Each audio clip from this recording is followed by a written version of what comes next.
There we go. We're live. Cool. Woo-hoo. All right, everyone. Welcome to the second Q&A Art Bros thing that we're doing. We're actually calling this Art Friends. So this is the second episode in the series. And today I am joined with my co-host, Oliver. And our guest today is Ashley Cassaday. And Ashley was actually a mentee of mine back in the day.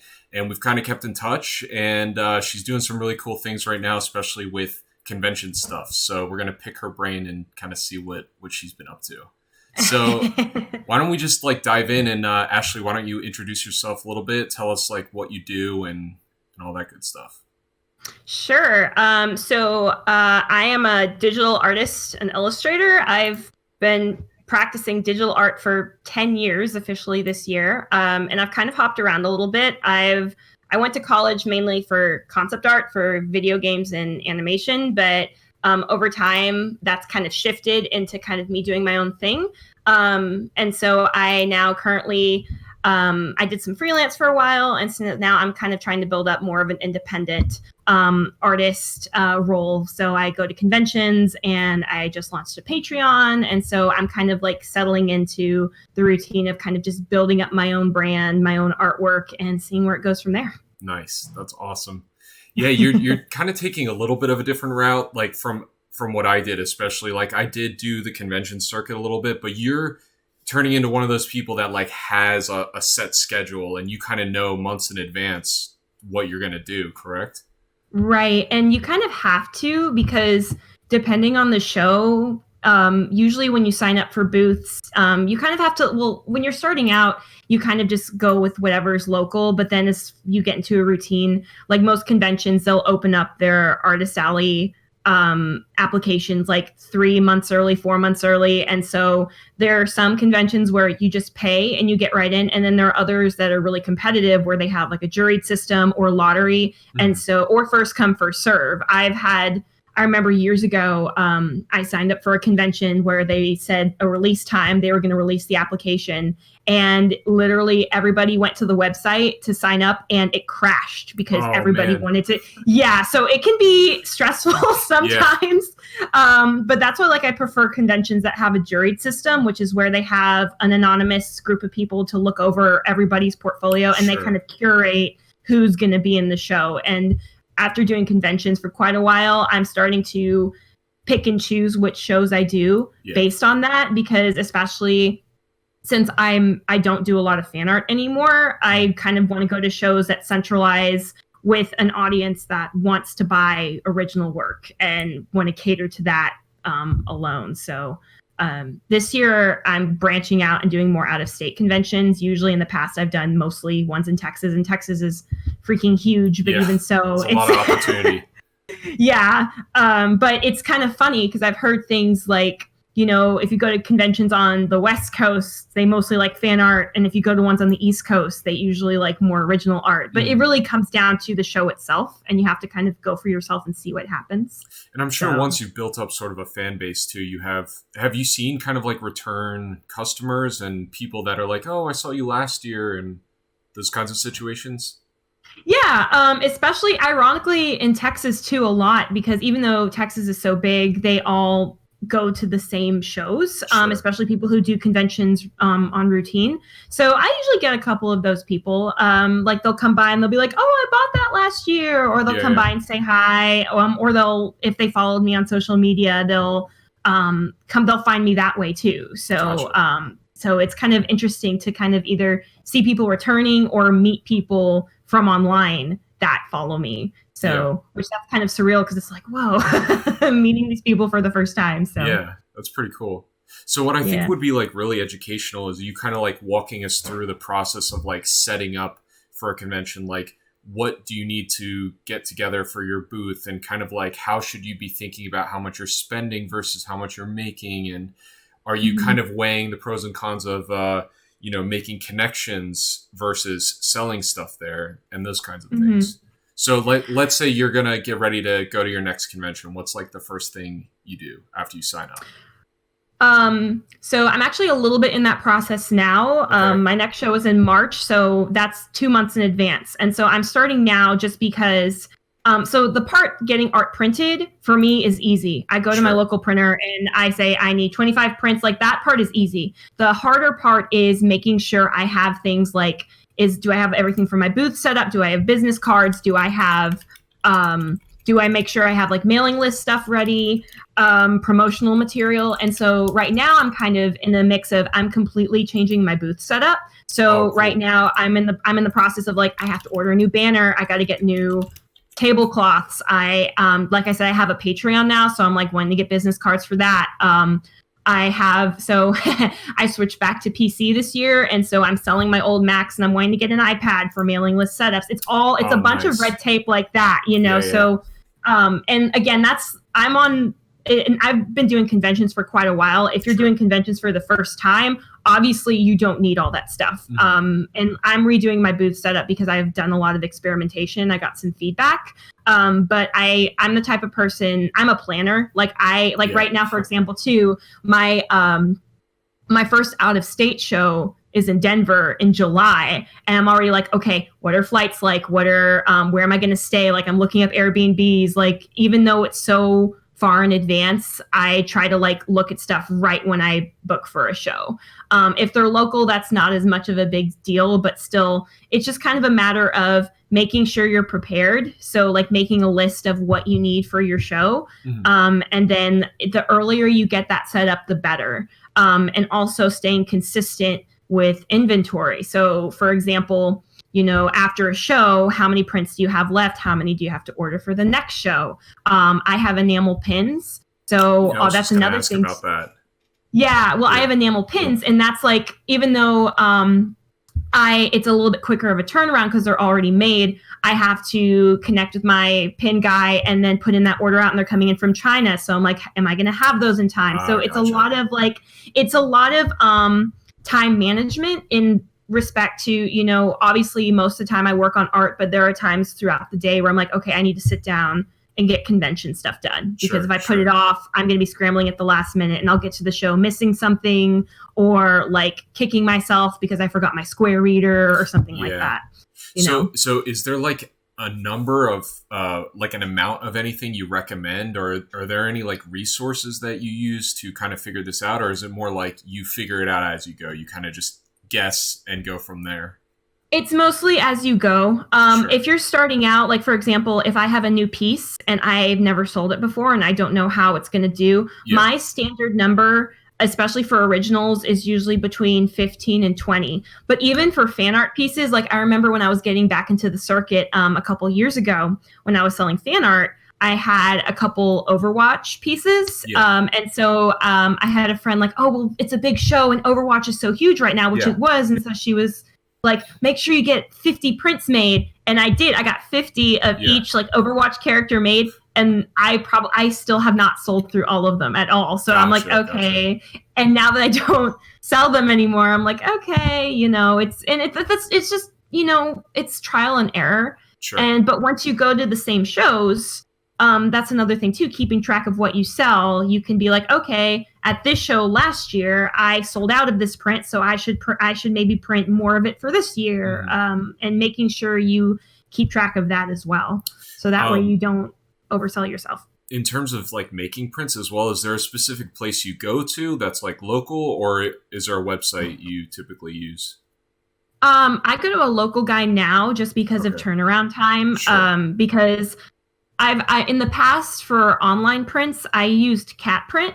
Okay. But the problem with doing online sellers is if you're going to use an online vendor, which there are some really good vendors out there, I would give yourself an extra like month and a half, because there are chances where you'll send the file and they'll send a proof and it's too dark, and so you have to send Yeah. it back, and so you have that turnaround time. So that's why like I tried to find a local printer that I can work with, so that way, number one, it's easier just to have the face-to-face communication, Sure. and number two, if I have a print, like let's say if I have a piece that I finished a week before a convention, I can go like the next day and get copies made instead of having to wait 2 weeks for a proof to arrive. Mm-hmm. So Gotcha. it comes down to your preference, really. Gotcha. All right. Looks like we have a question. I don't know why they're not. Are they popping up in the chat box, Oliver? Have you seen that? Maybe Uh, enlarge this. The question should be popping up in the chat box on the upper left. But that's right. So this person said, I worked at a local convention representing my university recently, but ended up not selling much. Not too many people really came to the stall. I'm hopefully representing my university again next year and want to do a better job. What's the best way to stand out? Do you add things to your booth to attract people to come over? I have some things to say about this too, but Ashley, why don't you go first?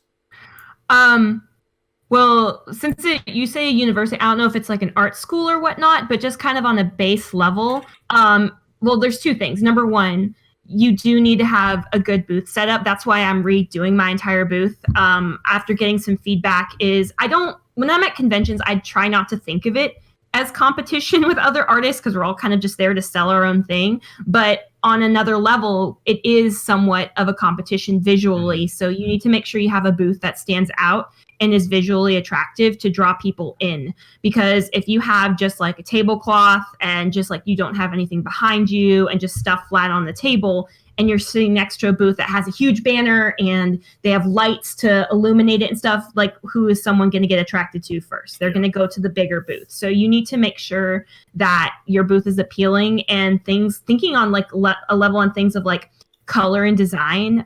Like for example, in the past, with my artist booth, I just kind of, I've definitely transformed it, but I had kind of like, just all my prints on the table, a random banner, and there were so many colors going on that it just kind of like all melded together. And so now like I've thought of things like, okay, what's like my brand color? Like what kind of color accents my work to make it pop more? And I've realized since I do a lot of like I've transitioned more to more like florals and like fantasy stuff, like that a dark forest green would probably suit it better with other things. So thinking on things like that. And then also too, you say university. I don't know if this is just like, if it is for an art school, then you're probably in the right place. But I didn't know if like, it depends on the type of convention too. Like if you're just pitching for a university, you might get drowned out a little bit. I hate to say, just because at conventions, I've seen a lot of people that go to represent just schools by themselves, and they do kind of get overlooked because a lot of the audience that's there is probably there for more like of the pop culture stuff and art and whatnot. So one thing that's really good to do too is you're probably going to have more of like a stage presence at your booth. So make sure you're standing, make sure you're being inviting. Like if you see someone walk by and they stop, just be like, hey, come on over. Do you want to talk? Like invite them in. Don't just stand there, because that can definitely push people away, like how you present yourself at your booth. I wanted to get into that as well. I was just thinking about that. Do you have so once you got somebody to your booth, it's sometimes difficult to break the ice, so to speak. Do you have any like techniques that you use to sort of like get people talking before you go into your selling mode? That's something I'm working on, because Okay. I'm like, it's funny because I'm a very talkative person, but like I'm naturally an introvert. So in the past, like I've always been one to like, if they engage with me first, I talk, but I'm trying to switch that on its head, because obviously that's not an effective move. So usually what I do is if someone comes to like hypothetical situation, if someone comes to my booth, I'll be like, hey, how's it going? I'm Ashley. I'm the artist. This is all my work. Feel free to look around. If you have any questions, please let me know. And I kind of hand that back off into them, because there's some people that like, they want to talk about every single thing at your booth. And then there's the other people too that are like introverted as well. They're just like, oh, I'm just looking. Like you don't want to overwhelm them either. So it's kind of about like being open to conversation and being presentable, but also don't be kiosk in the mall sales ready. Like don't be like, hey, do you want to see this? Like don't be super aggressive, or else that's going to push people away.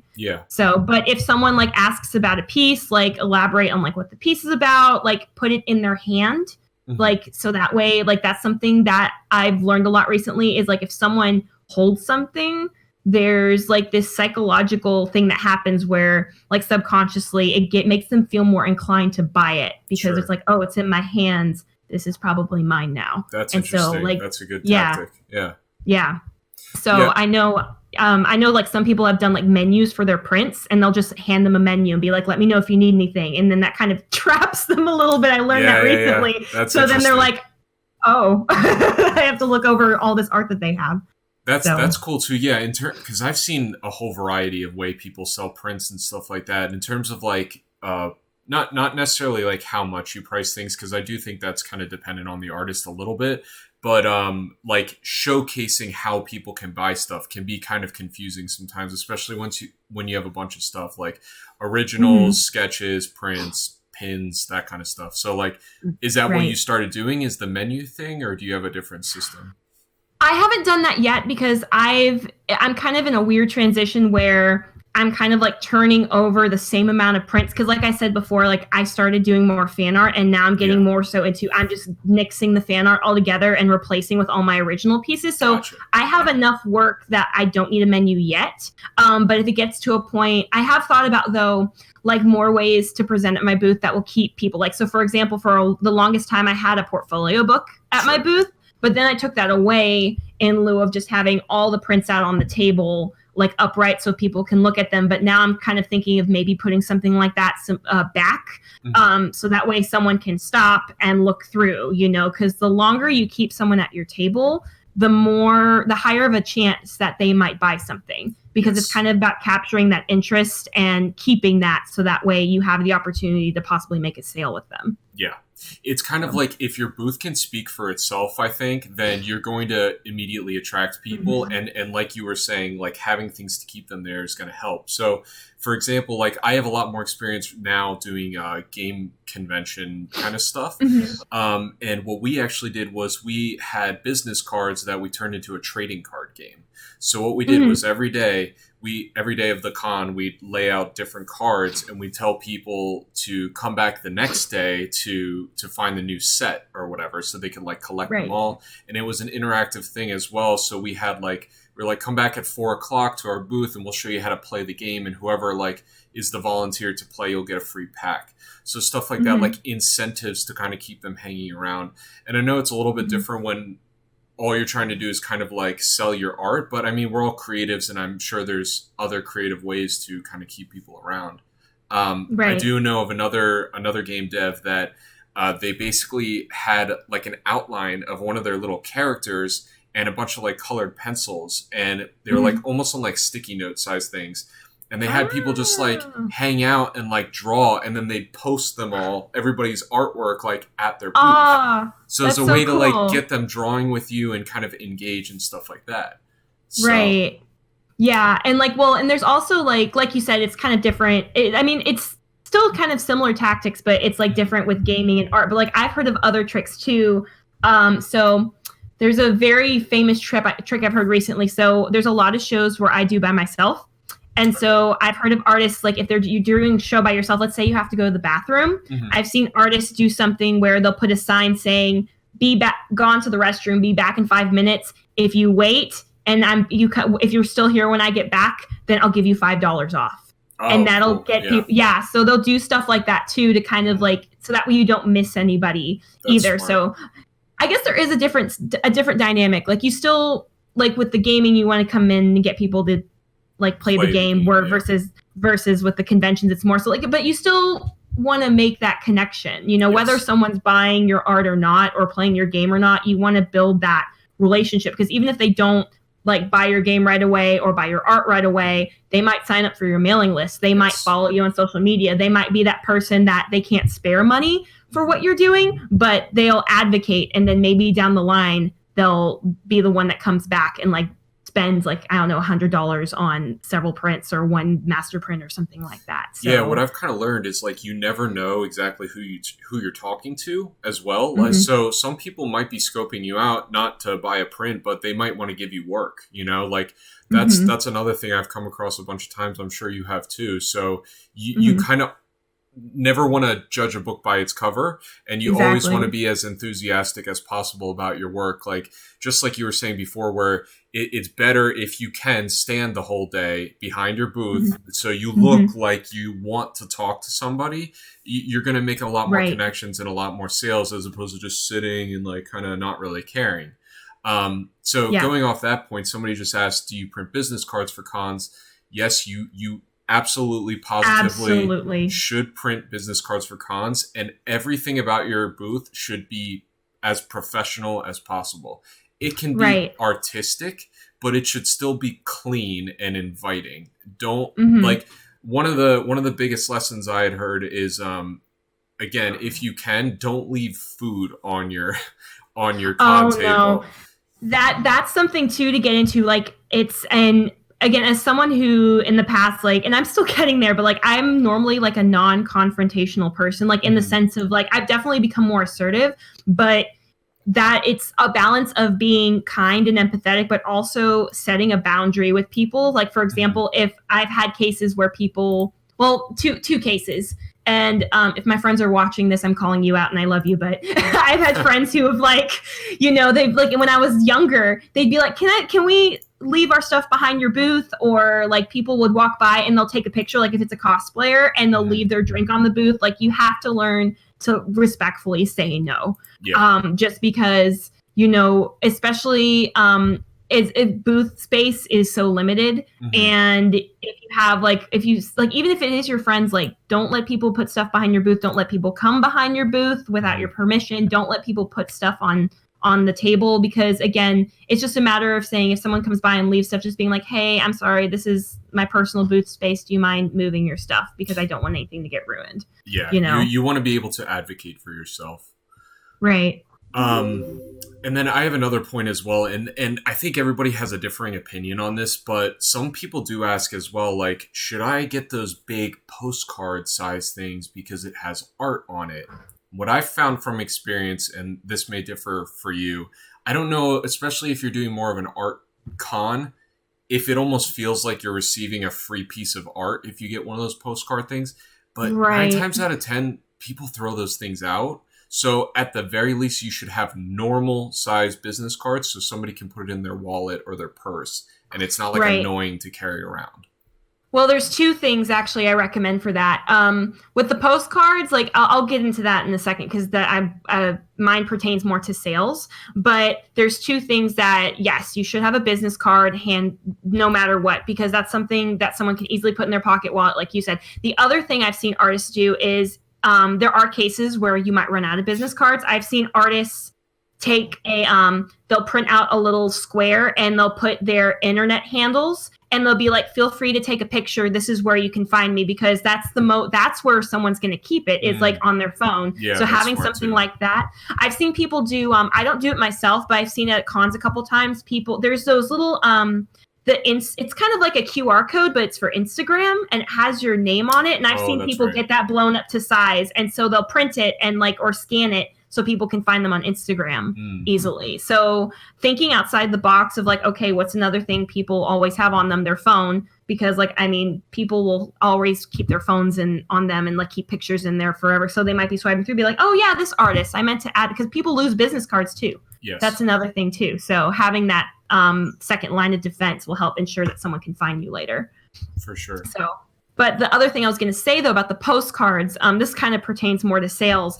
I actually used to sell like postcard sized art, and I realized how detrimental that was for me, because my prices have increased a lot since I got back into conventions. Like when I was doing fan art, doing conventions, my prints were $15, and now doing original stuff, like this year they will be $40. They will be $40 a piece. And also I have enamel pins. And so, but before, when I was having postcards, like I would have large size prints and then postcard size ones. Especially at like a lot of conventions where there's a younger demographic. If someone comes by the table, what are they going to buy first? They're going to buy the cheaper version of your art. So instead of spending $25, whatever you have on a larger piece of art, they'll be like, oh, I can get the $5 postcard for cheaper. And I mean, that's kind of underselling yourself, because you're losing out on a bigger scale. And again, you might miss out on a couple people because they're like, I can't afford that larger print, but it helps add more value to the art that you're creating and helping boost your sales in that way too. So is your minimum to entry going to be $40, or do you have a product that's less than that you're selling as well? My enamel pins will be my small product. And like as far as prints go, $40 will be the minimum. Okay. And honestly, with a lot of artists I've talked to who work independently, that is like the golden number. Sure. There we go. Yeah, so there we go. But like it's a matter of like like with the enamel pins, I sell them for 15, but that's a whole different product. And also too, like But I've even that's still thought about smart. boosting that. That's still smart though, because at least you do have like a smaller barrier to entry. If somebody doesn't want to spend $40, they have something they can get from you that's still a nice Right. product that's at a lower price point. So, Right. and it might give an incentive to buy more in the future as well.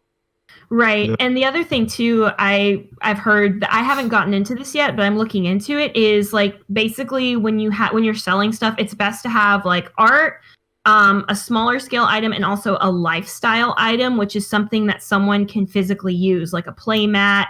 I don't recommend it, but like mugs, like something like that, because someone might feel more inclined to spend $30 on a play mat than $40 on an art print, but that's still a $30 sale, you know?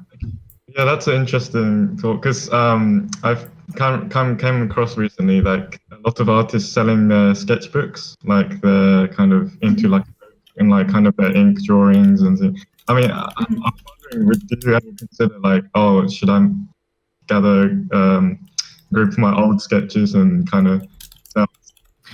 Yeah, I have a friend that did that, and then also I've seen a couple artists, like they've made books of their art from like their Kickstarters, and so they'll sell them at conventions. Now, the downside with having books at conventions is, especially if you plan to fly, it can get expensive really easily because you'd have to ship that product over. But if you are making good enough money from them, like as long as you know that you will make a good enough profit from that, then go for it. I have a friend too, and I thought this was so clever too. He has his own like little sketchbooks like of his own art in it, but he also made just blank sketchbooks and notepads with his art on it. And so again, that's another lifestyle item that someone can use, and he sells them for like $20 a piece. So Nice. which I've noticed that like there's a crowd that like wants to collect art, but also the crowd that wants stuff out of practicality, because I hear a lot at conventions, like especially people who love the art, they're like, I want to buy this print,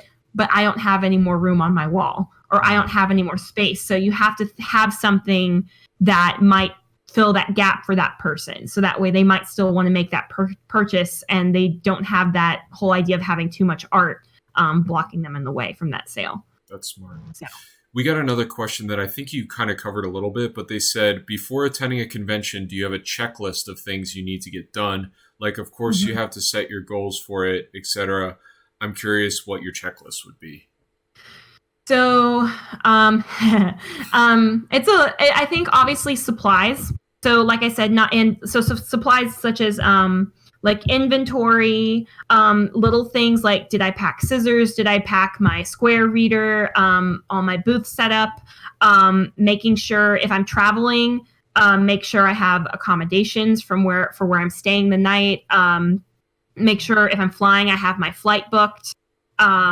Also things such as like checking off like how much is my overhead. That's a big thing, is a lot of people go into it not, and I'm guilty of this too, is going into doing a convention without realizing like, okay, yeah, I made $1,500 at a convention, but that's my gross, that's not my net. So you have to make sure you have that number in your head too, so that way when you go, you'll be like, okay, my overhead was $700, $800. I have to make more than that to make a profit this weekend. So even though it might seem, it's kind of like looking at it through rose-colored glasses, because if you don't keep that number in mind, you can go and be like, oh, I made $1,000, but in reality, you really made 200. So that's like, okay, with all the overhead for that convention, is it really worth it in the end? Which is why this year, like I said, I'm being much more selective with the shows that I'm going to and trying to up that profit. So that way, because I'm the type of person I have some friends that they'll do like 24 conventions a year. Wow. Like my friend Johnny does a lot. And for example, and I'm just like, I'm not that type of person. I'd rather go to like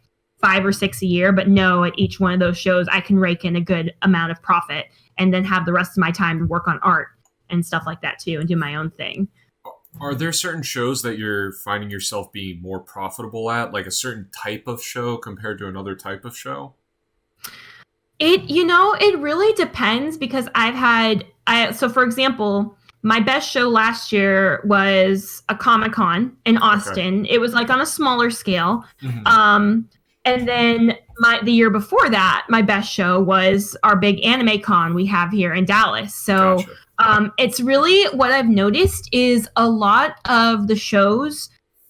One big factor is the area. So, for example, like I've done Fan Expo Dallas for the last couple years, and it's local to me, so I don't have a lot of overhead. But it's been kind of like an show, and I've noticed that with a lot of Dallas shows. So just because for some reason people out here in the area, they don't like art as much. But if you go down to Austin, where it's very liberal, very artsy, people, they're known for wanting to buy that kind of thing, like your sales might go up. And that's why I've heard things like, like Denver is a show that I really wanted to do, and I got in for this year, and I've heard it's the same way. And also kind of learning from other people, like other people's experiences, what's good and what's not. But ultimately, if you're wanting to get into conventions, the best thing to do is to just dive in and see what works and see what doesn't, and then, make your cuts going from there. So that way you have personal experience on how that show truly was for your own art. Gotcha. So, gotcha. Yeah. So are you planning on doing any out-of-state conventions this year, or is it all Texas? It's mostly Texas still, but not as many. So I have Fan Expo, Austin, and then I'm doing 2 out-of-state conventions in the same month. I'm doing Denver Pop Culture Con at the beginning of over 4th of July weekend, and then I'm doing Galaxy Con in Raleigh, North Carolina, which I've heard from some artist friends that they're both very good shows. I tried to get into Gen Con, which I've heard is a fantastic show for any art. Like the 2 shows I've heard that are overly great for artists are Gen Con and Dragon Con. Yeah. I want to apply for Dragon Con. I might do it just to see if I get in, but I don't know with my schedule yet this year if I will actually do it. But I mean, again, I've done so many Texas shows that's kind of it's the flip side of knowing a lot of your art audience going to the same shows as you will have people that know your art and they want to come back and see what's new, but then you still have the same people coming over and over. So it's good to kind of expose yourself to a new audience to see how that all pans out over there. So, Gotcha. Yeah. Nice. Yeah. Oliver, you've been a bit silent. You have any questions for Ashley? No, of course. No, it's been really interesting just listening, because for me, like I've attended a few like Comic Cons and like conventions, one in America and in UK. But I just want to ask, like, is there a certain like genre that you feel people tend to gravitate to? So like whether if it's fantasy or like sci-fi kind of mix, is there any like you feel, or horror kind of interesting? I think, you know what, like that's such a subjective question, because that's kind of part of it is you have to go to conventions to find that audience where, because when you go to a show, like it's just kind of funny, especially starting out, like when people are doing fan art, that's kind of like you're all on the same playing field, because like this person's drawing Batman, that person's drawing Batman, you're competing for the same audience. But when you're selling original art, the goal is to find the people that fall into the niche of what you're creating. So because it goes to the common saying, you're not going to please everybody, because even though someone might love my fantasy stuff, there's going to be people at the convention, they prefer horror. And so you have to kind of go and find those people and let them like gravitate to you, because not every show, not every single person is going to love what you do. And that's kind of a harsh reality of it. But in the end, but on the flip side, the people that you do find that love what you do, they're going to be the most genuine, because they're going to be the ones that follow you on Instagram, do the online sales, kind of see what you're up to, and kind of they want to join your Patreon, so they'll be more long-term fans usually, versus like trying to appeal to everybody, which is, I think, a trope that, and again, there's nothing wrong with selling fan art, but it can be kind of exhausting, because again, you have so many artists drawing the same thing, and you're kind of fighting for everybody's attention, where if you're just doing your own thing, that audience that likes you for what you do will gravitate towards you eventually. It's a longer transition, but I feel like it's more worth it in the end, honestly. I agree too. It is definitely hard because I never did fan art, and I didn't have too much luck like doing the con circuit thing because I was trying to push my own art, and I didn't really know anybody yet. But I do think you kind of have to either build up a repertoire or kind of have some people just have a style that's just got a mass appeal.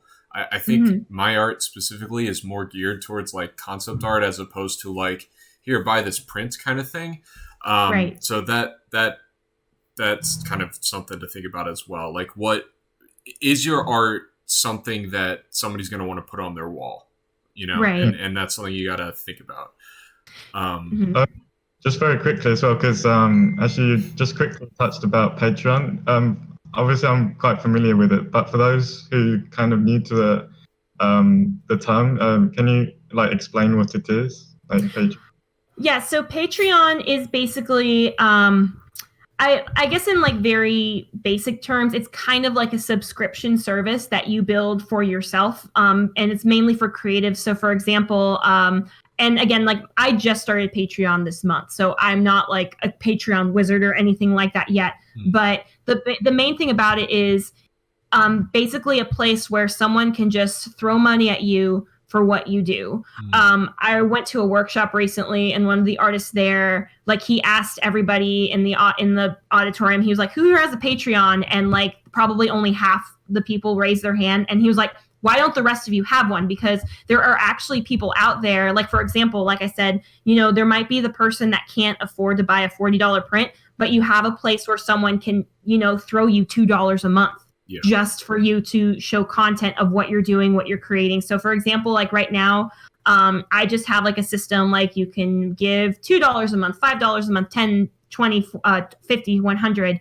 And I don't have rewards yet, but people will do rewards too. So for example, people who are more established on Patreon, they'll do something like if you give me $5 a month, then you'll have access to Photoshop files of all my art pieces. If you give $100 a month, you'll get a free enamel pin in the mail and a print, So I've heard it's best not to start out with rewards, but that's something that people do once they have their Patreon built up to a certain point. And again, it's just a place where even if you don't do rewards, like there are people out there that will just like, it's like think of it like, I don't want to say tip jar, but in a way, essentially, that's kind of what it can be, because there'll be people that'll be like, I just want to see you make art. Here's $5 a month, and that may not seem like much, but if you have more people that just give you $2 a month, or even if you're not making a lot, like starting out, like that can cover your Netflix subscription. Like it's just something to have out there. So that way people can support you just for what you're doing without having the expectation of, I have to get something back all the time, Yeah, it does get a bit tricky because I had thought about Patreon as well, and I didn't really think about doing it without a reward subscription or anything like that, because you would have to keep it consistent, or else you're kind of doing a disservice to your fans. Are you planning on just like kind of updating with new work, and like what's kind of the strategy with like keeping people posted? Right now, so for example, I just have done some small things like right now, again, like I have no reward system. And so I've thought about that myself. Like I'm trying to think of other things I can incorporate, because especially with a lot of my pieces, they take quite a while, but I do things like, for example, like if I post just my artwork there, but like I used to have blog posts on my website. So I've moved them to my Patreon, and they'll be public, but that's something like if you're a patron, you get first access to it. Like you get to see it a week in advance, or I'll put step-by-step GIFs of my artwork that I don't usually post anywhere else.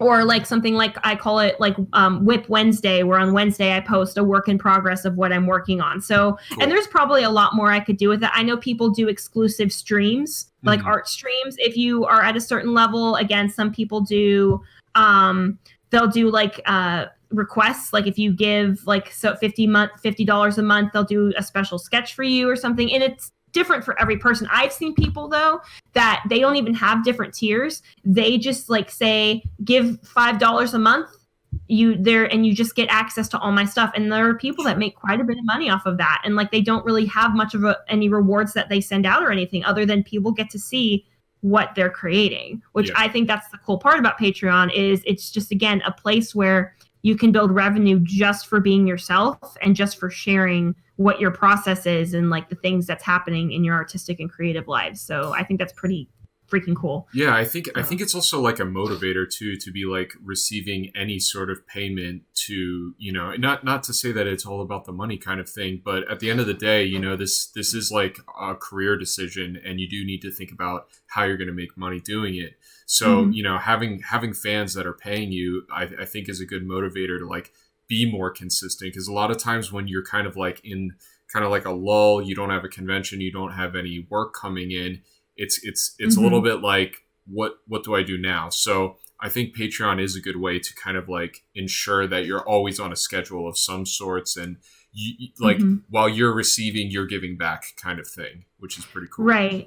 And again, like the thing that you can give back, like it doesn't physical, because like I think that's where like the shift comes. Like one thing I learned a lot, especially if you're wanting to be independent in your own stuff as an artist, is having different venues of income. Where obviously when you go to conventions, like you're selling a hard item. Like when someone gives you money, they are expecting something physical in their hand when you leave. Where with Patreon, it's just like you're just sharing something. You're not like you're just starting out. You're just sharing what you're working on. You don't have to worry about making a print, making inventory. You're just sharing with somebody like a gift that you can make in 10 minutes. And there are people that love to see that. Like, for example, like just to kind of show how much people love that kind of stuff. Like, so recently on my Instagram, I've been trying to like, you know, up my Instagram game and kind of be more cognizant of my analytics and whatnot.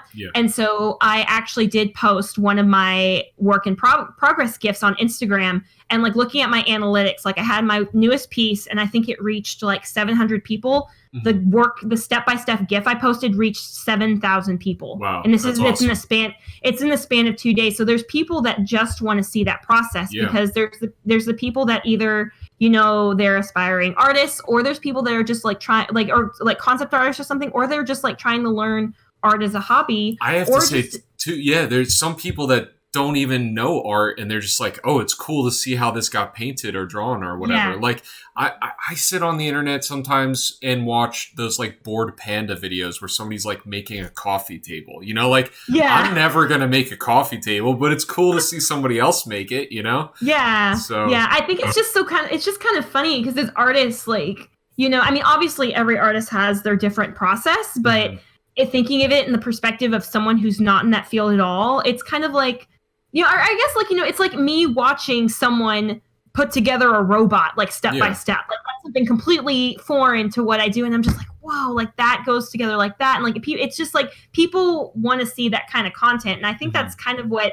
a lot of the creative community is moving towards now is, I mean, yes, people want art to put on their walls, and there's a very big success in selling that. But honestly, what it comes down to is people want something that's entertaining. You know, like, I mean, look at people who, like, I know I met an artist, and she makes revenue just by doing Twitch streams and just streaming her stuff online. There's another artist I know of named Nen Chang. She does these beautiful oil paintings or acrylic paintings, and most of her revenue comes from streaming, like doing a weekly stream every week.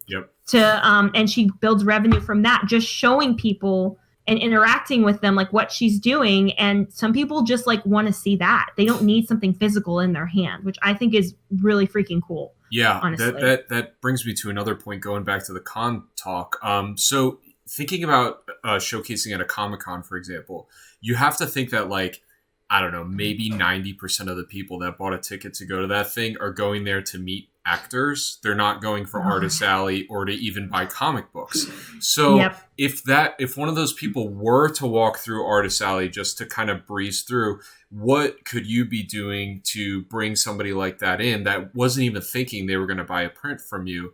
And one of the things I'd done that had brought people to my booth, and this is kind of dependent if you have access to electricity, but I've actually set up my tablet and computer and like a small monitor and flipped it around and just like am digital painting so that people can see me like work. And I mean, even just sketching sometimes brings people in as well. So yeah, I think I've actually done that before. I used to do work for a client and a friend of mine, like this was probably like 4 years ago. And I would go with him to his booth at shows and he had that set up. And people like, now just to disclose, like I think that the screen and drawing, that is effective and draws people in. Now, if you are drawing on a sketchbook, I would advise not to do that unless you have someone with you who is running sales for you. Yeah. I mean, granted, there are people that want to come up and be like, oh, what are you drawing? But at the same time, like, let's say, for example, if you're by yourself at your booth and you're like this, like working on a commission, it goes back to what's that presence you're showing. Because most of the time, if someone sees you like leaning down, drawing, most of the time they're going to be like, oh, I don't want to bother this person. I don't want to interact with them. So, that's why, like, some people do commissions at cons. I personally don't anymore, just because of that reason. Because if I was sitting down drawing all the time, then I could miss out on a sale. So if you do want to do that, because people do make a big chunk of money from commissions at conventions. If you are planning on doing that, make sure you either you have a buddy to run sales for you, or you have what you mentioned, Nick, the screen, because it's more like has a much larger presence seeing something on a screen, especially if it's digital. That's the other thing too. There's a big difference between someone seeing how digital art is made versus drawing in a sketchbook, because everybody knows how you draw in a sketchbook. Yeah, exactly. So there's an artist I met named Alexander Yacarino, and he has this, it's so fascinating. Like the screen he has, it's a huge, long vertical screen, and it sits behind him at his booth. I mean, the screen's probably like 2.5 feet by like 5 feet. It's huge. Wow. Yeah. So, and he does these really intricate, he does screen printing for his work, but he's done some work for like, what's that? I think for like, was it Uncharted? I can't remember, but he's done like publisher work too, and like work for Marvel and whatnot. So stuff like that, like, will definitely draw people in. Go ahead. Were you going to say something? Oh no, I'm good. You can go ahead. So somebody asked another question that I think we can kind of tie into this. They said, what's the best way to talk to an artist who is selling at a con? Would it be easier to take a business card and chat on social media, or is it better talking in person? I'm nervous about taking up too much of the artist's time. So this is an interesting question, because it is something you kind of do have to think about. Right. So the fact that you're even thinking about taking up too much of their time tells me that you're probably not going to take up too much of their time, because the people that end up taking too much of your time literally have no idea like what's going on. They'll just kind of chat you up the whole time, and you are there to sell. So I hate to say it, but it is kind of rude when somebody kind of hangs out at your booth the entire day and doesn't let you talk to anybody else. So it's good that you're thinking about that. But that being said, yes, definitely talk to them in person. The reason we showcase is because we want to meet people too. We want to see people's reactions. It's almost like even selling art is the same as doing a video game convention, where you're almost play testing. You're seeing what's working, what's not working, what people like about your work, what they don't like, what makes them excited, and all that stuff. So yeah, it's okay to send somebody a message on social media, like following up afterwards, but definitely, introduce yourself and talk to them. And especially if you're an artist as well, like I've made some of the best connections just talking to the people showcasing at these things, absolutely. And learned a lot. Well, and also too, like, something I've noticed is there's some people that are just too nervous to ask, because they're afraid that someone's going to turn them away. 9 times out of 10, they are not going to turn you away. Like, so for example, I've made acquaintances from, actually 2 big acquaintances through the same guy. Made acquaintances with an artist named Scott Harbin. He's oh my gosh, like crazy good oil painter, and he works for Lucasfilms. And I met him just from me and my friend going up and conversing at him at a con casually. And then I told him about, this was when I was a student, and I kind of told him what I was doing, and he referred me to another guy named Adam, my friend Adam, who at the time he was a student too. And I just went up to him, another artist, and we were talking, and he is now a producer at Cyanide and Happiness. Nice. So it's just kind of crazy how that turns about, because most of the time they're not going to turn you away. Now, on the flip side, if you're in the position of being the one talked to, like if you're behind the booth, I am definitely guilty of talking too much myself, because naturally, like, again, being passionate about what I do, if someone asks questions, I want to answer. But I'm definitely being more cognizant this year about how long I talk. And I heard a good thing to do is, if you have a buddy, have a safe word to be like, for example, like, let's say there's someone that comes up to you and they're talking your ear off, and like already 15 minutes have gone by. Just informing your friend, like having a safe word between the two of you to be like, let's say, and let it be something that's like unrelevant. I learned this, like, make it be something unrelevant to what you do. Be like, have your friend be like, oh, did you finish that demon sketch? And be like, oh, no, I didn't. That's the code word for like, okay, I need to pull you away now. That way you're respectfully being like, I'm so sorry. Like, I appreciate your time, but I do have to go finish this, and like kind of sending them on their way, because it is kind of hard when someone's engaged with you. You don't want to be rude and be like, okay, yeah, you got to go now. But no, there are people that, and they, most of the time, they genuinely don't realize that they're taking up most of your time. They're just genuinely just curious about what you're doing. So now if you're by yourself, I haven't figured that out yet. It's tough. I've had this. There's always the one con lingerer, and you're just like, oh my God, because I don't know how to say no either. So right. I don't have a solution for that, but I'm sure there is one. Yeah. I don't know. Like, I mean, I would say like, maybe like I have to go to the bathroom. Yeah, something like that. Yeah. If I figure something out, I'll let y'all know. But at the moment, I'm just like it. But again, like, it is true though. It is. I mean, maybe actually, you know what it really comes down to, and maybe I'm just skirting the issue. It may just come down to being like, I really have to get back to sales. It's been a pleasure talking with you. Please take my card, and give them the indication that to send them on their way. Because another thing too, actually. Now I lied. There is one thing you can do.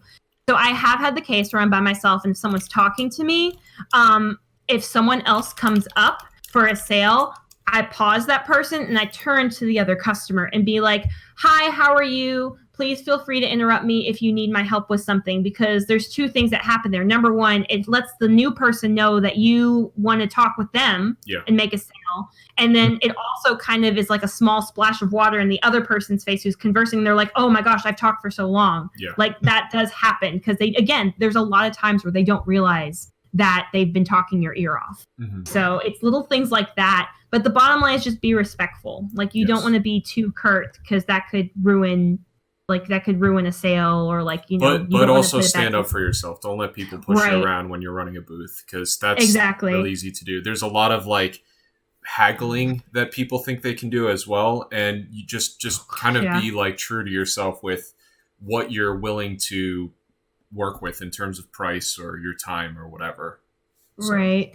Yeah, that's something too. I actually I asked, who was it? It was at the workshop I went to. Oh, Tim Von Ruden, if you're familiar with him. We were talking about conventions. Oh, that's cool. You met him? Yeah. Nice. Oh, yeah. He's super nice. And he actually did a whole panel on conventions. And we were talking about, he kind of talked about this subject by itself, like your print should be X amount and no more. And so I asked the question, though. I was like, well, what if someone comes to your booth and they're genuinely wanting to buy your print, but they're like $2 short? And at first he was like, I would turn them away, but then he was like, well, though, because then like you're like, what do you do? Because you don't, it's $2, and it's like, okay, do you like, you kind of have to read them a little bit. It's like, okay, if you feel like they're genuine, it's a matter of like, you don't haggle. Like if someone's like trying to talk you down your price, don't do that at all. Like don't stick to your guns of what your prices are. But if someone is like, oh, I'm like $1 or $2 short, I would just be like, it's okay, because you're not missing out on the sale, and it's kind of putting a positive effect on the customer too, because they're like, oh, they were able to work with me because I wanted to buy their artwork. So, yeah. Sorry, just going back on the kind of being respectful. I recently, well, not recently, but last summer I attended Lightbox. So it's an interesting dynamic, because I think I heard 80% of the attendees were actually students, and because Lightbox was a mixture of everything, partly artists selling their work and just showcasing how they learn and workshops. So it was an interesting thing. Just that kind of student dynamic. So I think for a professional, I think it was important for them as well to be, even though some students may have been like taking too much of their time and lingering on. I think it is a interesting thing, that you touched upon. Yeah. Well, and something to kind of just think about too is like if you are in a professional position and the student comes up to you, I mean, like again, you don't want them to take too much of your time, but you have to think about like we were all in that position. You know, we were all like the baby artists, like trying like meeting like people who are on like on a higher level than us, trying to get advice, and like there are people that have given it to us, so it's best to kind of give that back.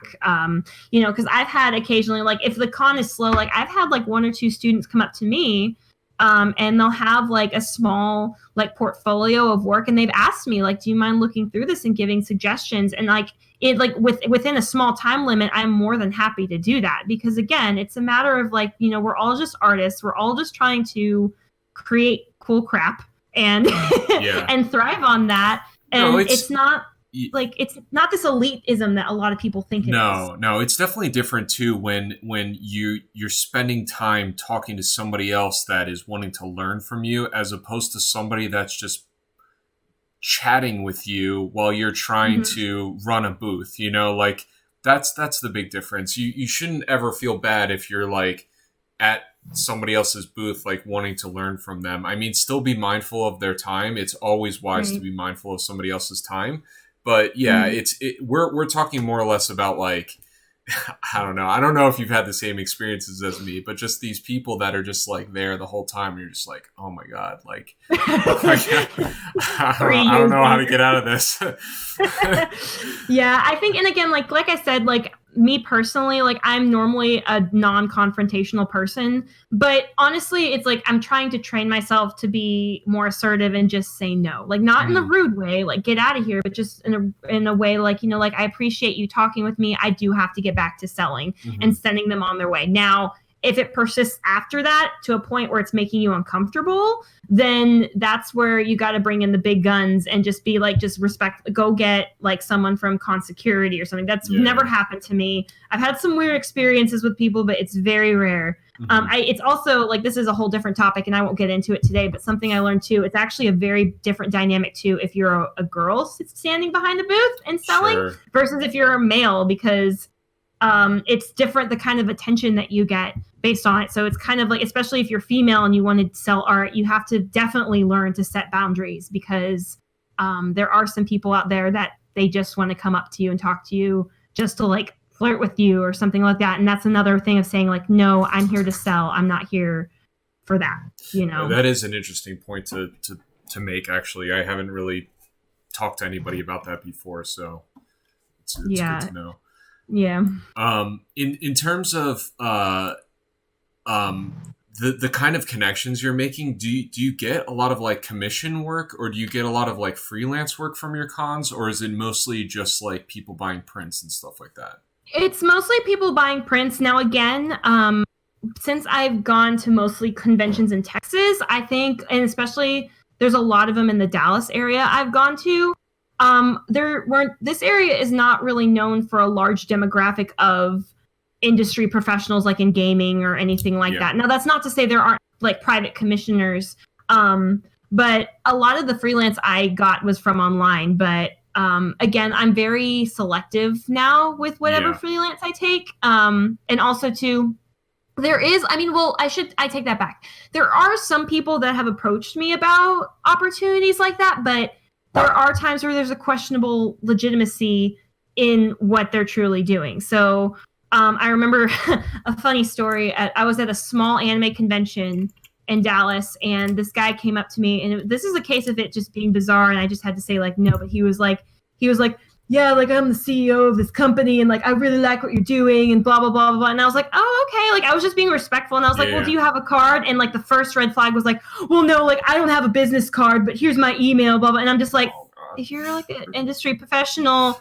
and you don't like, it's stuff like that. But if there is someone, make sure you read the person quite well if they're wanting to commission you. Like make sure that's kind of something.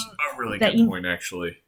Yeah, because there's some people that are legitimate. They're like, you know, I'm willing to pay this. This is my email. This is my card. blah blah blah. But then there are the people that are like, can you draw a comic for me for $10? And I'm just like, no. I'm like, So, and not to mean to go on that rant, but it's just being cognizant again. Like you have to learn to read people really well at conventions with whatever you're doing, because the majority of what you're doing is talking to people. So, right. And again, like it's you. The bottom line is, no matter what situation, you have to learn to be respectful.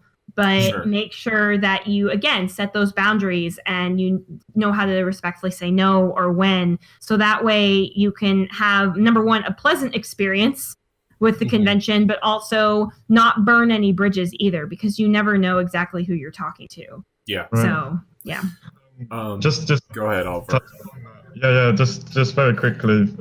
Because coming from a student perspective, it's like, do you feel like this is something important that students should be aware of, or like how to kind of approach, kind of negotiate, and I just wanted your thoughts on that really as well. I mean, just as long, honestly, like my perspective is just honesty is the best policy. Like if you just go up to an artist and just kindly say, hey, I'm a student at X school. I'm an artist. Do you have a moment to look over my portfolio? And I mean, there are times where they might say, no, I'm busy, but I just just move on from it. Be like, I appreciate your time. Like maybe try to chat with them, because there are going to be a lot of them that, they might want to talk with you, but they don't have the time to look at a portfolio. Like there's actually especially if they're like large name artists, like for example, like, don't go to Comic-Con and expect Jim Lee to be able to give you a full portfolio review. Like, he's already working on a 20 grand commission. Like, he's not going to have time to do that. It's just like, and again, like, I guess it's from the reverse side too. Again, like reading that artist's, like, that their personality, and like, if they say yes, great. Like they'll look over your portfolio, but if they say no, just say, oh, okay, no worries. I appreciate your time. Yeah. And being an artist that's selling and somebody asks you that and you feel like you don't have a lot of time, but you still want to help them out, you can always just be like, hey, just hit me up on Instagram and I'll take a look at your work later. That too. And we'll chat or something like that. Like that way you're not totally turning somebody down. We have a couple questions, unless you were about to say something, Ashley. Oh, no, I was just going to say quickly, like, just to elaborate on that, just one thing. Read the environment, too, around you. Like, look at the booth that they're at. Like, if it looks like the artist is, like, talking to people, making sales, that's not going to be a good time to ask them for a portfolio review. But if they're just standing there doing nothing, then that might be a good time to kind of reach out to them. So for sure. So this person says, I have friends who want to sell at cons but don't have the confidence in their work. Is there a way to help motivate them or to support them? So I want to kind of start this off. So my initial thought is you have to be, again, sort of like aware of where you're at skill-wise and go to other conventions and see what other people are doing. And if you kind of are feeling like, if you're really being true to yourself and you're feeling like you're not quite there yet, then, you can still do a con, just don't expect a lot of sales. I was doing conventions at a pretty early age when, like, I don't know if the quality of my art was really worth buying at that point, but it was still good experience for me to kind of like showcase and talk to people and stuff like that. And that kind of got me going. And like I was saying before, you do get those people that are still excited about your work and excited to see where you're going to go from there. And then, the next time you showcase your work, you're much better. They're like, wow, I want to buy something now. So I would just suggest first taking a look at kind of like where you're at skill wise. And in terms of like, talking to them to motivate them, I would just be, I would be honest with them as well, you being their friend, looking at their work and kind of like saying, hey, I don't think you're quite there yet. Or, yeah, you're definitely there. I don't know why you're not selling your work. Kind of right. So. Yeah. And again, to piggyback on that, like going as an attendee is a very big deal, because like it helps you scope out like what the art is like. And even if you're a great artist, you might see that like there's a convention you're eyeing, and let's say you do original stuff, but you go to a convention and it's all mostly fan art. So you're probably going to have a little bit of a hard time selling there because you're going to get drowned out. That doesn't mean you won't be successful, but honestly, that's a big thing with the art game, is building confidence and being very realistic in who you are, where you're at, and whatnot. And so, but I remember though, like I mean, honestly, though, if you want to know where you're at, the most real information or the real data you're going to get for that is if you go to a convention. Because I mean, it can be, I like, and again, you want your friends to honestly tell you how they feel about your art. But if you're only getting critique back from your friends and family, you have to keep in mind that's from a biased standpoint sometimes, or it's from people that don't truly understand how what your level is. But if you want to like just really see, you like, maybe just again build your confidence, build your skill, make sure you have a lot of art too. Like, don't go to a convention with 3 pieces and expect to like have a great sale, because like you want to make sure, if you go to a convention for the first time, I suggest 2 things. Number 1, make sure you have a very consistent, sufficient body of work.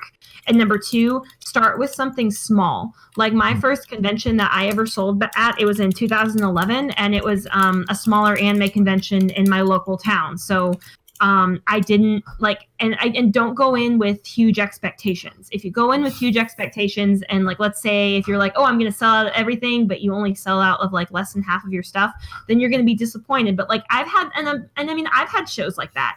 I've had shows where I had good expectations, and I didn't do as well as I thought I did. But that's kind of part of it too, though, is with every convention experience, whether I make a large amount of profit or not, I try to have one good thing to take away from it, because even if I didn't make a lot of profit, it's like, heck, I made some really great connections. I remember it was actually this year I went to an anime convention in my local area, and my profits weren't very big, but I probably got like 50 email signups versus like in some of my other conventions. So like, it's those little things that you have to think on. And again, as you get to a higher caliber of where you are in your art style and conventions, then you can start thinking about things like on a bigger scale, like, okay, how can I go to this convention and plan to make 5K, or what do I need to do? So it's all about baby steps. But you need to make sure you build up that confidence first, because you will, like, there will be people that probably might try to bring you down with your art, because again, not everybody's going to like what you do, but you'll also have people that genuinely like what you do, and those are the ones that matter more.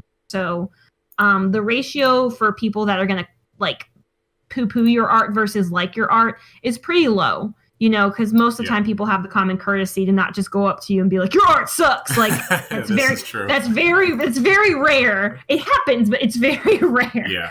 So coming back to like going to conventions, like for your first one, would you go as a group or by yourself? Because I sometimes find like it can be quite difficult in a group, and then sometimes it can be scary going, because I know for myself, from my own experience, it can be scary like going by yourself into the fire and kind of, yeah. So are you talking about going as an attendee?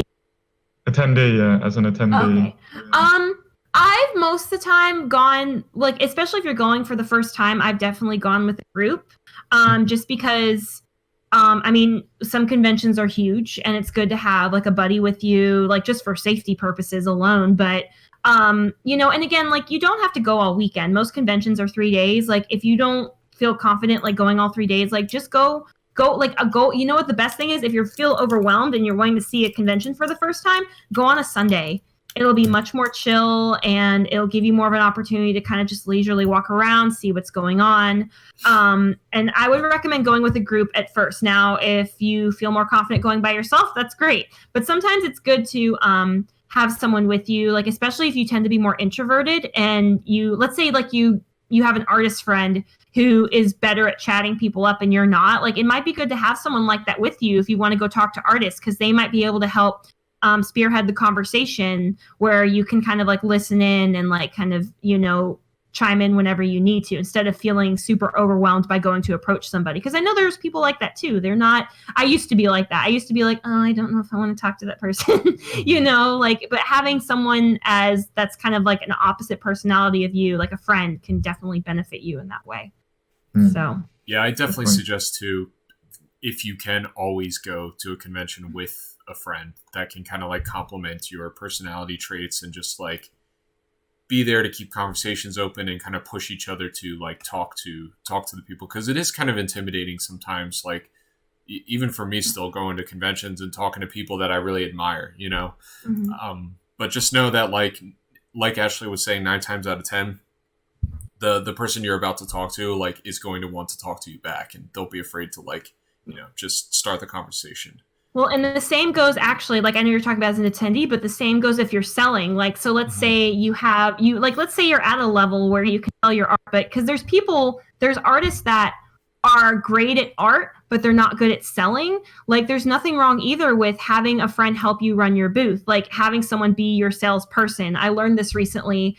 For example, I have a friend named Madison, and she was like, I just want to help you sell something. Like, can I come like help you work your booth? And she's like super like outgoing, can like, you know, draw people in, like keep good conversation. Yeah. And she's much more extroverted. And sometimes like if you are not at that level yet, having someone like that to advocate for your art at your booth can actually help your experience be better and help you make more sales, because you know, it was funny. Again, that was something else I learned at the workshop. They called it pimping your art. And sometimes it's good to have someone that does that for you. And also too, you have someone that's selling your art from a more like from a perspective outside of you, because we're all such criticisms of the work that we have, our own criticisms of the work we make, but having someone that supports you in what you do, they'll probably be able to like speak more and hype up your artwork than you could, you know? Because just as artists, like instinctually, we always kind of like have to look at the nitpicks in our work. And so and sometimes it's just hard to talk about what we create. So having someone else to spearhead that can definitely help benefit your convention experience as well. I agree. So. All right. We have another question from Art1EO. They said, I have a question. One of my biggest fears about professionally pursuing the art field is that eventually I'll be doing so much, so often, to the point I'll lose interest / be unable to go on with the passion. Has this ever happened to you, and what do you do when it has? Do you want to hit this one first? Well, I'm laughing because this is actually this is a good question, because this is a big thing that happened to me recently. And Nick, you know this because like, so for example, 3 years ago, I'm going to give a short story. 3 years ago, when I was mentoring under Nick, at the time, I had this like perspective of like, I wanted to work in a gaming studio and do work for games and like, or also freelance. And so after I finished my mentorship with Nick, I still kind of pursued, you know, the concept art route, and I started picking up freelance gigs for quite a while. Up into this year. I actually got my first commercial gig this year. And so, but the more and more I was doing it, the more I realized it wasn't quite a fit for me, because I think I was kind of kidding myself into what I was doing, thinking, I think part of it is like, you know, when people think of digital art, you know, one of the big things they think of first is like video games or animation. And like, I'm honestly, when it comes to having a career, you know, you want that stability, and those kind of fields definitely provide that most of the time. But after learning more about that industry, and this is like, you know, not to scare anybody, disclaimer, not to scare anybody or like turn anybody away from wanting to be a concept artist, but based on me and who I am and what I wanted out of my art career, I realized that this freelance that I was doing was doing, I don't want to say it was bad, but it was doing more harm to my work than good, because I was doing work that, even though there was a small amount of it that I enjoyed, it didn't feel like it was genuinely me. It wasn't something like whenever I sat down to work on art, it was more so like, okay, this is work I got to do. I got to get this done. And it was not something like I sat down and it literally like time flew by enjoying it. It was like, okay, it was treated as work, and that started making me feel burnt out. So that's why like this year, one thing I noticed, it was like cutting into my social life and what I was doing. And so I decided to let go of all the freelance that I had. And that happened this past December. I finished up with all my clients, and I decided like, I'm going to make art that I truly enjoy. Because if I kept trying to make art that was not relevant to my interests and what I love to do, then I would be miserable and I would get burnout. Yeah. And I can say confidently, like I was just saying this to Nick before the stream started, I was like, I feel really confident about 2020 because just by letting go of that freelance, even though I learned a lot from it and there were some very beneficial skills I got from it, I realized that, it was not the route that was meant for me. And my niche is doing personal art and building upon that. And it's harder and more difficult, but I think we're in a golden age where creatives are able to thrive so much easier based on things like social media, Patreon, conventions. And there's a lot of people who are happier doing just their own thing. So make sure the work that you're creating is coming from a place, from a genuine place, but also to make sure that you're giving yourself time to enjoy things that are not art related. Like find hobbies that have nothing to do with art at all. Make sure you're talking with friends. Make sure you're going to, even if you're not going to sell, going to events that inspire you, whether it's conventions or, workshops, doing things like that to get that inspiration in. Because if you are just going to sit and be like a robot and draw day in, day out, it's just like something mechanical. It's going to rust up and it's going to break. Yeah. So I do think that there are some people just like to do that. And I'm totally on your side with this, Ashley. I'm exactly the same way where if I'm not really doing the kind of art that I want to do, it really burns me out. And I know not everybody's, fortunate to always be doing the art they want to do, but there is kind of a certain thing, especially when you're taking on a lot of freelance and it's just these random jobs that you're just oh my God, this is paying me, but I really don't like it. It gets hard. So to kind of answer your question, let me just read over it again. One of my biggest fears is pursuing the art field of I'll be doing so much to the point I'll lose interest in it. So, in order to kind of keep that passion alive, like you were saying, you do want to have sort of milestones for yourself and make sure you're always involved in the community and involved in events. And for me, I just got back from PAX South this past Saturday, and I was kind of feeling that up until I went to that. I came back from that and I'm like, oh man, yeah, let's make this freaking game, so it kind of it is going to be a job and it is going to be a career, and not everybody likes their job 100% of the time, even if you have the coolest job in the world. So just keep that in mind. And if it is something you think you want to do to make money from, just be realistic about it and just be some days I'm going to hate drawing, and that's fine. And just know that there is going to be those days where you love drawing, and just kind of listen to yourself. And if you need to take a step back or you need to take a step forward, just do that and kind of just listen to yourself.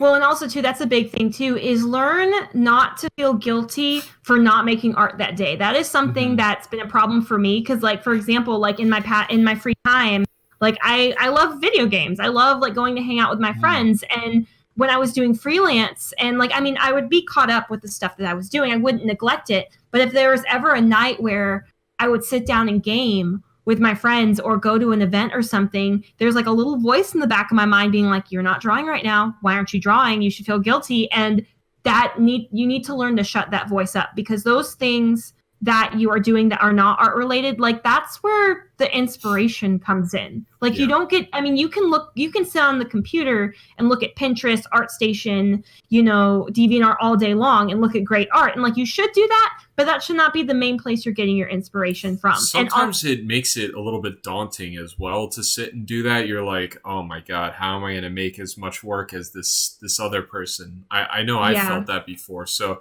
I definitely agree. Kind of sometimes stepping outside your comfort zone, or one of the big things too is just going outside, getting off your computer is huge. Just especially because we're in our home offices a lot of the time, and leaving your house is sometimes in itself a good refresher.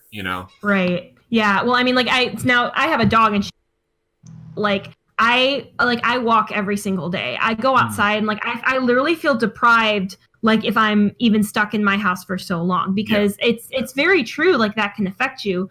But also too, something to keep in mind too, when if you do want to do freelance work or client work or just work for a company, another big thing I learned recently was you are going to get the best opportunities if you are just legitimate with your art and who you are. Because Again, another thing I was guilty of, and I know there's other people guilty of this too. There's a lot of people that they'll go look at, like, let's say hypothetically they want to work for Blizzard, and they look at Blizzard artists and they replicate what they do, and they think, okay, if I make art exactly like these artists from Blizzard, then I'm going to get a job there. Mm-hmm. And then they don't. You got to make art that makes people gravitate to you, instead of you trying to fight this system of trying to cherry pick all these opportunities yourself, because the more legitimate clients are going to come out of the people that see you in your work, not just as something like, okay, yeah, can you draw, you're a good artist, can you draw like this robot for me, and like you're known as like a fantasy artist. Like, you have to build up like what you like to draw. And I think that's kind of something that they don't teach enough in art school. Is like, for the longest time they always say, like, well, you need to make sure you learn draw anything and everything, and make sure you do all that, you draw for like 80 hours a day, blah, blah, blah. And it's like, that stuff is so overwhelming to understand. So the best thing to do is draw the things that you like. And if you find out, like, if you're like me and you find out that, maybe you're not meant to work in a concept art studio. Maybe you're better with freelance. Maybe you're better going independent. Heck, maybe you're better off just being a hobbyist. And there's nothing wrong with where you stand in that circle. Like, there's no right, like, and again, and something too is like, I've noticed that your personality can affect it too. Like, one of the things too that deterred me from concept art is talking with people about how strenuous that industry is.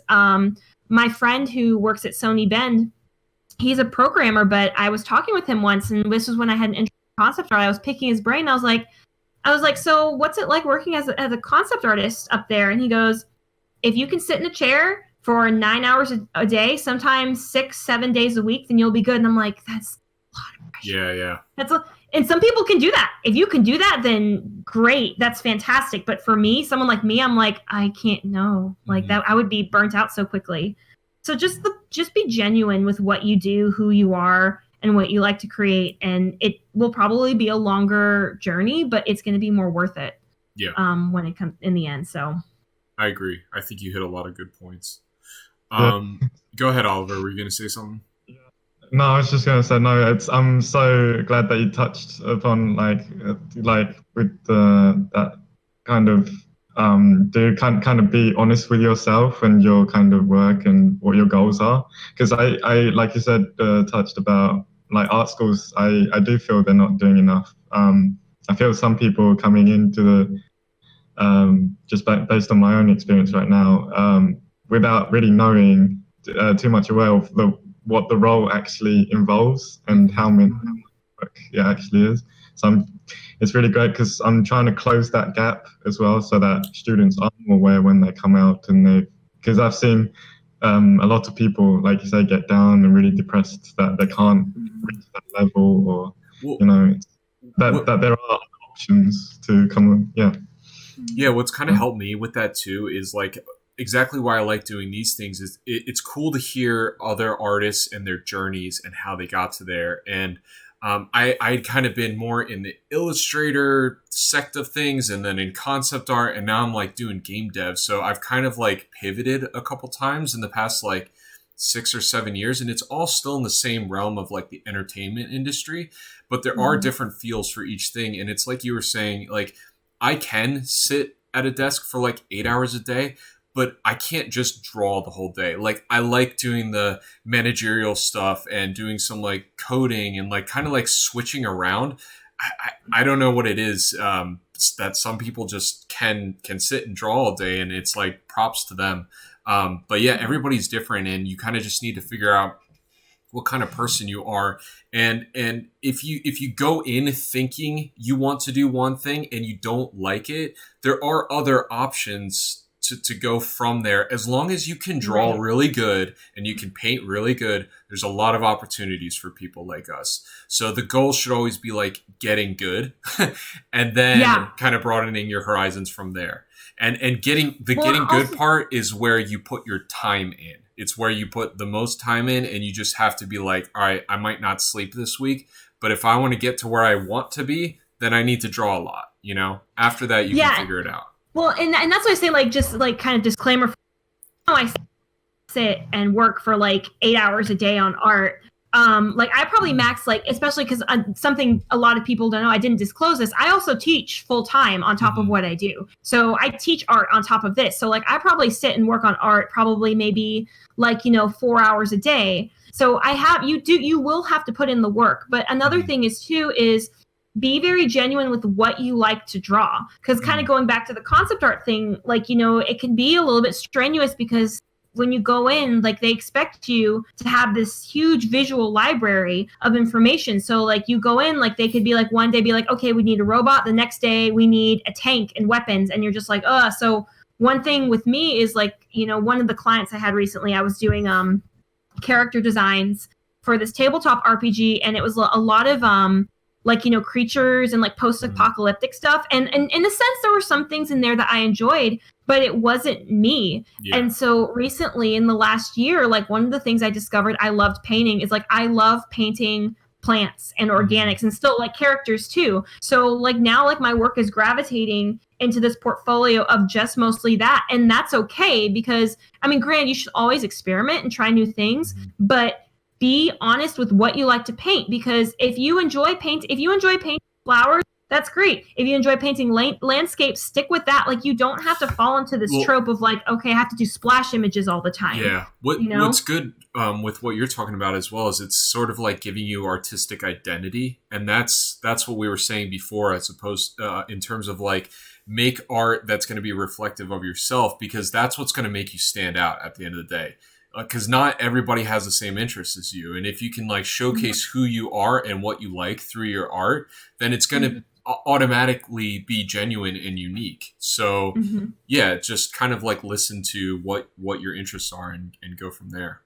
And then in lieu of that, that's where, again, you'll get the clients that come in and they'll be like, I love what you're doing. Like they'll love you for what you do, not just for your not just for your capability. They'll love your work for you. And that's why they'll want to hire you. And they're going to be the ones that are going to be more worth it in the end, because they're going to be the true, genuine fans that you're looking for. Because it's not about, again, like I can't stress this enough, it's not about pleasing everybody. You will not please everybody with the work that you create, but if you can, it's about like making connections with the people that like with what you do and thriving on that. So if you can do that, then you're golden, honestly. Yeah. So we have a question from Lemon Thunder 91. He said, how do you deal with people who don't think digital painting is the same as traditional painting? I work with both digital and oil, but paint very similar in both sci-fi/fantasy subjects, mainly original artwork. So I think what's interesting about this is going back to kind of the con talk, it kind of depends also like on where you're showcasing your work, because like my first con experiences was a LuxCon, and the whole point of a LuxCon is like the celebration of oil painting in fantasy art. So there are a lot of digital artists, but you literally can't even get into the main show if you're only showing digital paintings. You have to show oil work. So it first comes into play like looking into like what other artists are going to be showing at those shows, and I don't have as much experience in terms of like selling original work. So do you do any traditional stuff that you sell? I don't, but I have an artist friend who does. Her name's Megan, and she sells at Comic-Cons. She's a little bit more of a specialized case because she does sell originals, and now it's funny you mentioned the LuxCon, because even though I'm a digital artist, like I want to go there this year because I've heard so many great things about, like, even if you're a digital artist, there's still things that cross over with traditional. And if you do traditional work and you want to sell at cons, it's very doable. But just again, it's a matter of finding out what's a better fit for the work that you do. Like, for example, my friend Sarah, she sold at a couple Comic-Cons and she didn't do as great. And then she went to a LuxCon and she sold like 2 originals, I believe, there. Yeah. You know, and she like gets them like all framed, does the pro panels, everything. So you can charge a lot for originals. Right. And so I think that's part of it too, is like with originals, if you're doing traditional, I mean, you should still do prints. Like, you know, it's kind of still the same wheelhouse. But if you're doing traditional work, it's a little bit more, well, I should say this, like, you're kind of like it's more like a fine artist kind of perspective. But honestly, you know, even though I'm a digital, I've been kind of researching into kind of presenting my work more that way as well, just because even whether it's digital or traditional, it still requires a certain level of skill, and there are definitely elements to each that cross over into each other. I know there's artists who do canvas prints of digital pieces, and they can charge like $500 to $1,000 for one, even though it's a digital print. They can, because they see value in their work, they have the capability to sell something that large. So goes back to, again, if you feel like traditional works more for you, then go for it. I mean, like, look at artists like Annie Stegg or Justin Gerard. Like, I mean, there's so many great, fantastic oil painters out there that just, like, again, doing their own thing, they have thrived immensely.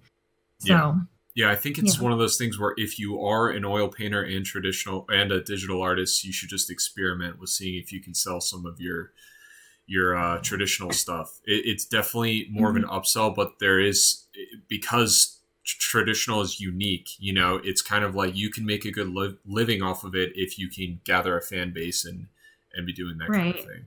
There are different things too, like, you know, again, the shows are going to kind of go more into like galleries. I don't know anything about that, so you'd probably just have to do your research again, because everybody's so different with their work. Because again, and that's another thing too, is like whether you're traditional or digital, again, the shows that you go to can vary from person to person. Like, you might do great at one show. Let's say you and a friend go to the same show. You might do great at one show and your friend doesn't, and then you go to the next one and it switches. Like, you don't do so great and your other friend does. Because whatever, it depends on the demand and the type of demographic. Like, something too I've noticed is that a lot of my bigger sales, I have a much older demographic at conventions, like people who like I'm talking about people who are probably like 40 to 60 years old, you know, and so they have, which I think, like, and I have younger sellers too, but it's just kind of interesting seeing that. Like, I remember it was an older gentleman that came to my booth,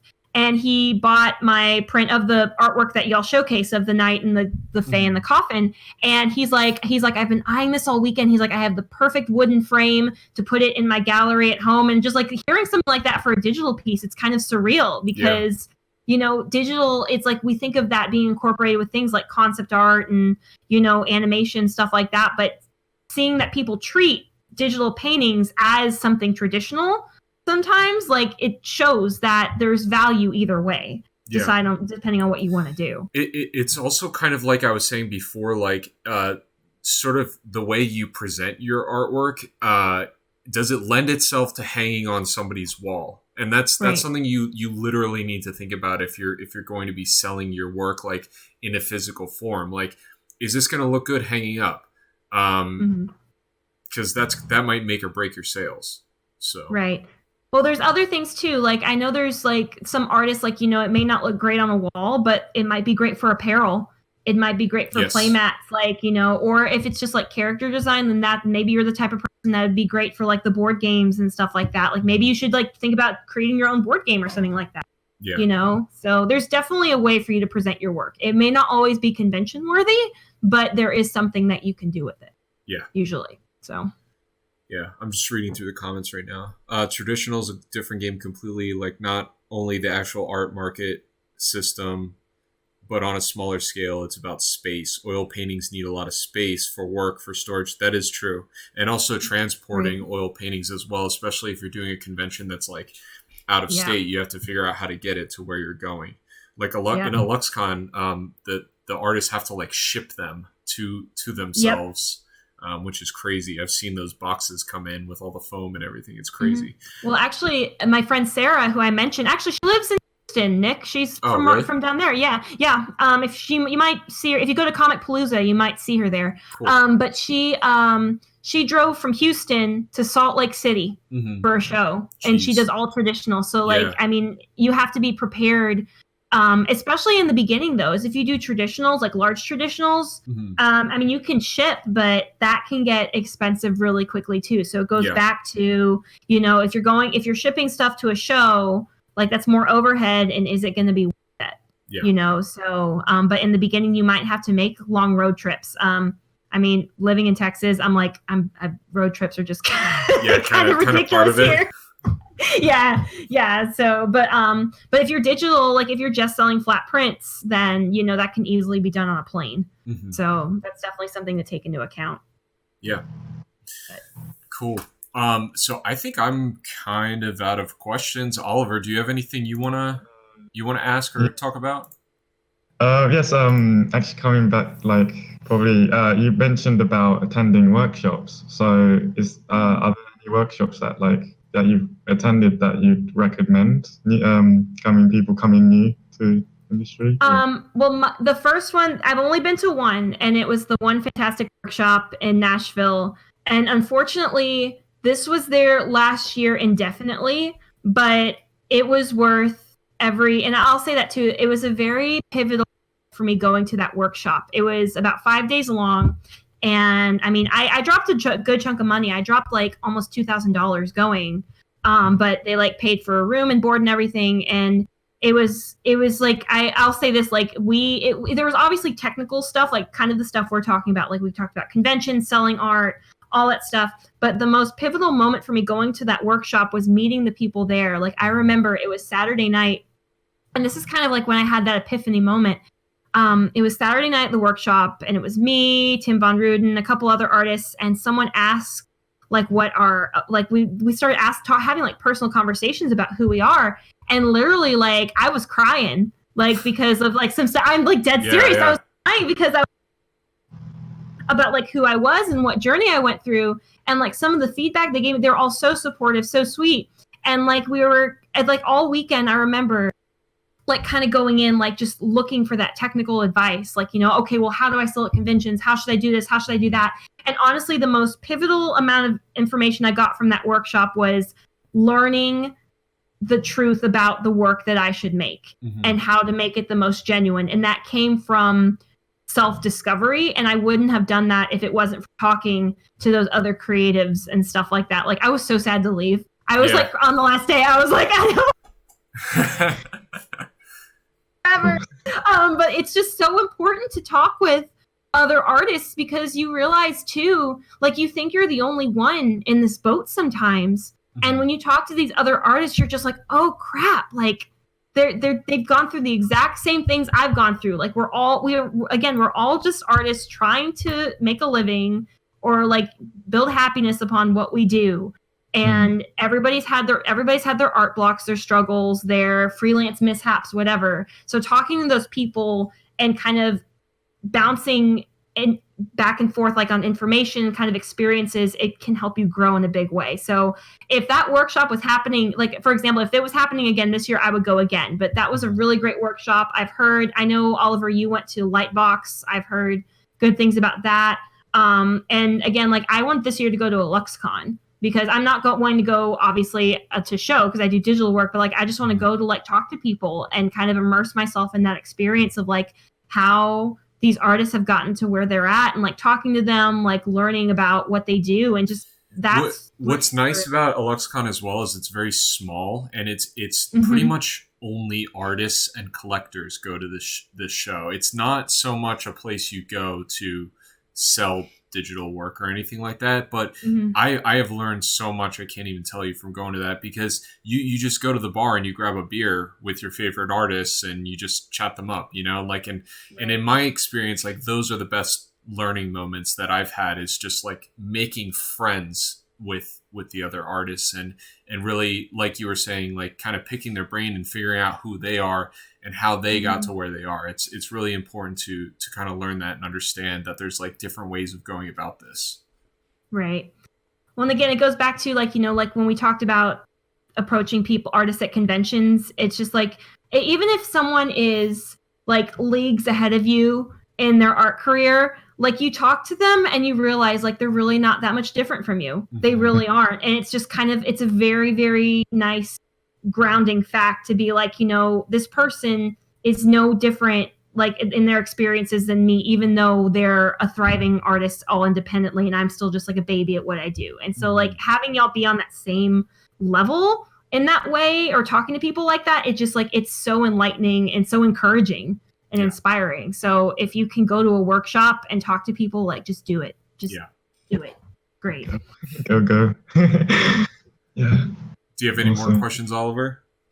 I think that's about me from me. Yeah, I think Ashley, we covered. do you have anything you want to talk about? Yeah. Not really. I think I've ranted enough on most of it. All right. Well, I think this was really awesome, and I think hopefully people learned a lot from this. I'm excited to do more of these, and I think I'd like to get you back on and do another one, especially once you've kind of taken this journey of showing your own original work as opposed to doing the what is it called, fan art and stuff like that. So I think that'll be really fun.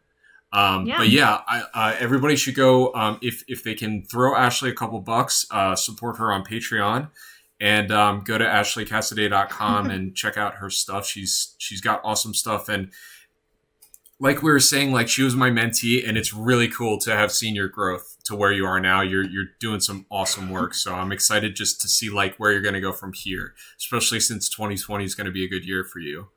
Man, I can't believe it's 2020. Like I said, like. 10 years since I started digital art, y'all. 10 like since I started. So it's crazy like looking back now, like being that baby artist. So that's the last thing I'll say is like don't give up. Yeah. Do it. Just keep drawing. Even if you're don't have any aspiring goals, like just keep doing what you love. That's really what it comes down to. For sure. So. And I want to thank everybody for joining the stream. If you guys haven't subscribed yet, please do that so that you can be notified when we do another one of these. And if you're not on the Discord link is right on the thing. And just come hang out and chat with us. And until next time, like thanks again for joining. See you guys.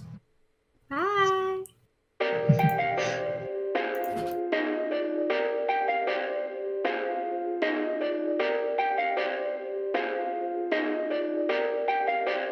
Perfect.